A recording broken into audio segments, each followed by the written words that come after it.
साथ ना एक छोटी सी बच्ची भी है, महाराज जी से भी मैं जानकारी लूंगी और वो कुछ सुनाना चाहती हैं। तो क्या क्या भजन आप सुनाना चाहती हैं? मैं भगवान राम के बारे में सुनाना चाहती हूँ। जैसे त्रिभुवन विदित हाय, त्रिभुवन विदित अवध जेकर नौआ, बड़ा निक लागे राघव जी के गौआ, बड़ा निक लागे राघव जी के गौआ, बड़ा निक लागे।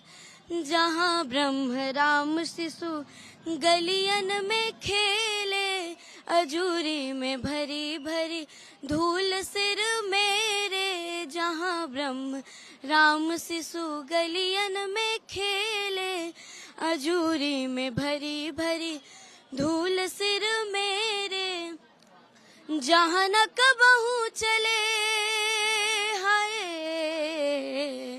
जहाँ न कबहू चले कली ताप दौआ, बड़ा निक लागे राघव जी के गौआ, बड़ा निक लागे। क्या बात है, देखा आपने, छोटा पैकेट बड़ा धमाका। और ये जो भक्ति के गीत है महाराज जी, अब छोटे छोटे बच्चों में भी सुनाई दे रहे हैं। क्या कहेंगे आप? अभी ये भक्ति छोटे छोटे बच्चों में भी बहुत सर चढ़कर बोल रही है, पहले से अब में कितना अंतर आया? यही तो कह रहे हैं कि रामराज की परिकल्पना साकार हो रही है।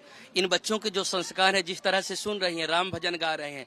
कुछ दिनों पहले देखा था कि कहाँ डांस कर रहे हैं, कहाँ नाच रहे थे। अभी यहाँ लाखों की भीड़ जो आती है, सबके मस्तक पर तिलक होता है, त्रिपुंड होता है, सबके मुख पर राम होता है, रामचरित्र होता है।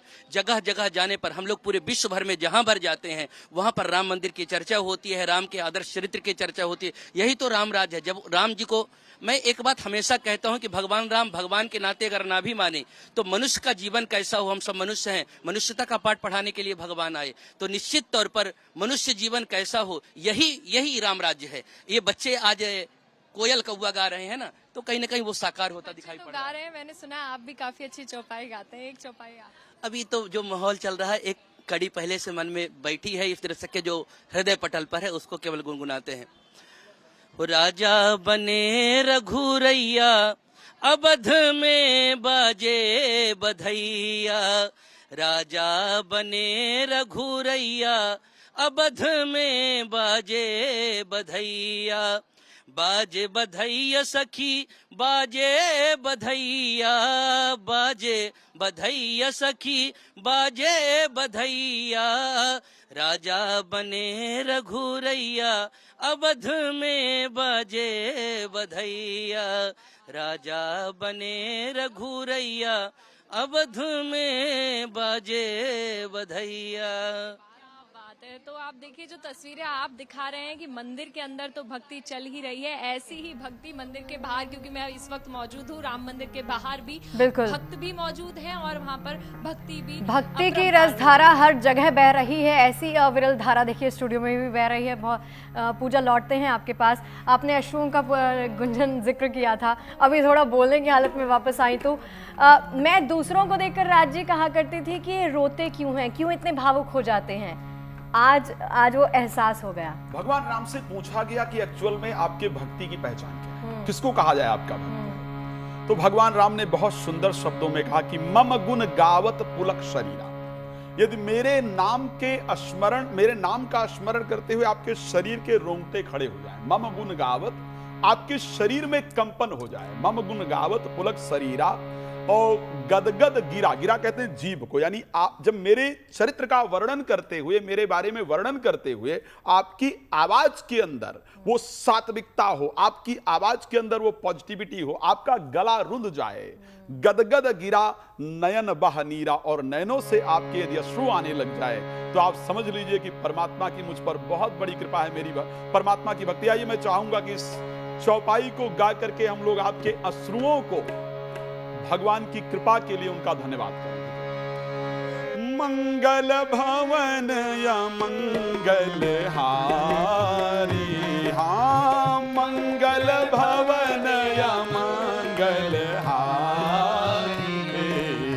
द्रवहु सो दशरथ अजिर बिहारी, द्रवहु सो दशरथ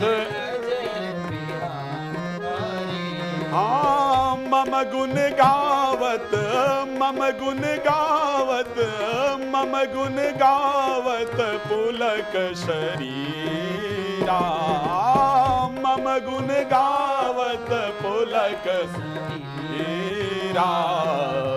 गद गद गिरा नयन बहनीरा, गद गद गिरा नयन बहनी। और इस दृश्य को जो हम लोग देख रहे हैं, भगवान राम और माता जानकी सुंदर सिंहासन पर बैठे हुए हैं। शायद हमारी कई पीढ़ियां इस दृश्य को देखना चाहती थी लेकिन नहीं देख पाई, हम सबको सौभाग्य मिला है। गोस्वामी जी ने इस दृश्य को कितना सुंदर शब्दों में वर्णन किया है, बहुत सुंदर चौपाई के साथ से। सिंहासन पर त्रिभुवन साई, सिंहासन पर, सिंहासन पर, सिंहासन पर त्रिभुवन साई। देखि सुरन दोंदुबी बजाई, देखि सुरन दोंदुबी बजाई।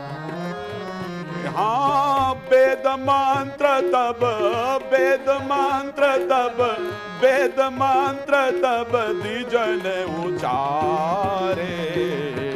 नभ सुर मुनि जय जयति पुकारे,